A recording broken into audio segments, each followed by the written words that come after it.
നമസ്കാരം. India Russia ബന്ധം ആർക്കും തകർക്കാൻ സാധിക്കാത്തതാണ്. അതുകൊണ്ടാണ് വൻ ശക്തികളായ റഷ്യയും ഇന്ത്യയും കൈകോർക്കുമ്പോൾ പിറക്കുന്നത് പുതിയൊരു ലോകക്രമം കൂടിയാണ്. ദൈവം റഷ്യയെ ഉപേക്ഷിക്കില്ല എന്ന പ്രസിഡന്റ് വ്ളാഡിമിർ പുടിന്റെ ആത്മവിശ്വാസവും ഇന്ത്യയുടെ സാമ്പത്തിക കുതിപ്പും ഒന്നിക്കുമ്പോൾ തകരുന്നത് സാമ്രാജ്യത്വ ശക്തികളുടെ ഉപരോധ തന്ത്രങ്ങളാണെന്ന് നിസ്സംശയം പറയാം. 2030 ഉഭയകക്ഷി വ്യാപാരം $100 ബില്യൺ എത്തിക്കാനുള്ള വിപ്ലവകരമായ നീക്കത്തിലൂടെ ലോകത്തിന്റെ സാമ്പത്തിക നിയന്ത്രണം ഈ സഖ്യം ഏറ്റെടുത്തിരിക്കുകയാണ്.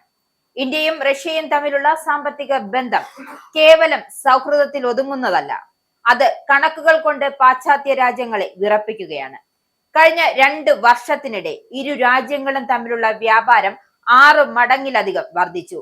2024 ഇത് $65 ബില്യൺ കവിഞ്ഞു.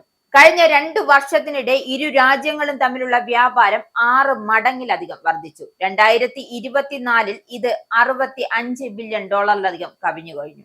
2030 വ്യാപാരം $100 ബില്യൺ ഉയർത്താനാണ് മോദി പുടിൻ സഖ്യം ലക്ഷ്യമിടുന്നത്. ഇതിനായുള്ള നയതന്ത്രപരമായ അല്ലെങ്കിൽ തന്ത്രപരമായ സാമ്പത്തിക പദ്ധതിക്ക് ഇരു രാജ്യങ്ങളും അംഗീകാരം നൽകി കഴിഞ്ഞു. അടിസ്ഥാന സൗകര്യങ്ങൾ, ഊർജം, ഫാർമ, മധ്യമ മേഖലകൾ എന്നിവയിൽ ഡസൻ കണക്കിന് ധാരണാപത്രങ്ങളിലാണ് ഈ മാസം ഒപ്പുവെച്ചത്.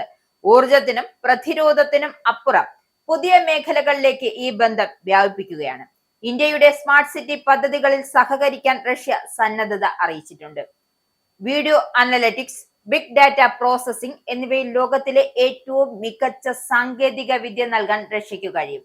റഷ്യയിലെ വ്യാവസായിക മേഖലകളിൽ അനുഭവപ്പെടുന്ന തൊഴിലാളി ക്ഷാമം പരിഹരിക്കാൻ ഇന്ത്യൻ ബ്ലൂ കോളർ തൊഴിലാളി വലിയ പങ്ക് വഹിക്കുന്നുണ്ട്. 2030 റഷ്യയിൽ ആവശ്യമായി വരുന്ന ലക്ഷക്കണക്കിന് തൊഴിലാളികളെ നൽകാൻ ഇന്ത്യക്ക് കഴിയും.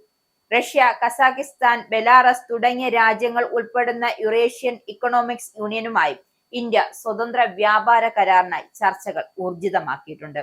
ഈ കരാർ നിലവിൽ വരുന്നതോടെ ഇന്ത്യൻ കർഷകർക്കും ചെറുകിട സംരംഭകർക്കും മുൻ സോവിയറ്റ് രാജ്യങ്ങളിലെ വലിയ വിപണികളിലേക്ക് താരിഫ് കുറഞ്ഞ നിരക്കിൽ പ്രവേശനം ലഭിക്കും.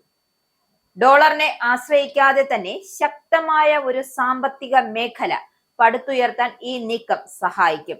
റഷ്യയുടെ സൈനിക കരുത്തും ഇന്ത്യയുടെ ശക്തിയും ഒന്നിക്കുമ്പോൾ അത് ലോകത്തിന്റെ ഗതി മാറ്റുകയാണ്. ഉപരോധങ്ങൾ കൊണ്ട് റഷ്യയെ തളർത്താമെന്ന അമേരിക്കയുടെ മോഹം വെറും ജലരേഖയായി മാറി.